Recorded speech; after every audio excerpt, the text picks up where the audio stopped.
আসসালামু আলাইকুম রহমতুল্লাহ বারকাতু মাগফিরাতু ওয়া জান্নাতু। আশা করি আপনারা সকলে অনেক ভালো আছেন, আলহামদুলিল্লাহ। আমিও আপনাদের দোয়ায় ভালো আছি। তো আজকে শুক্রবার, পবিত্র জুমার দিন, সপ্তাহের শ্রেষ্ঠতম দিন। একজন মুসলমান হিসেবে আমার কাছে, সকল মুসলমানের কাছেই শুক্রবার হলো সপ্তাহের মধ্যে সবচেয়ে গুরুত্বতম দিন। আমরা প্রত্যেক শুক্রবার জুমার নামাজ পড়ি সকলেই। তো এই শুক্রবারের জুমার নামাজ যেরকম আমরা সকলেই পড়ি, সকল মুসলমান পড়ি, শুক্রবারের আসরের কিংবা মাগরিবের নামাজটাও ঠিক ততটাই গুরুত্বপূর্ণ।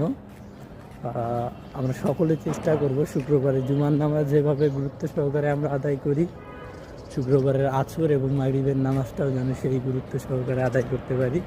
আল্লাহ আমাদের সবাইকে এই তৌফিক দান করুক। সবাই ভালো থাকবেন, সুস্থ থাকবেন। আসসালামু আলাইকুম ওয়া রাহমাতুল্লাহি ওয়া বারাকাতুহু।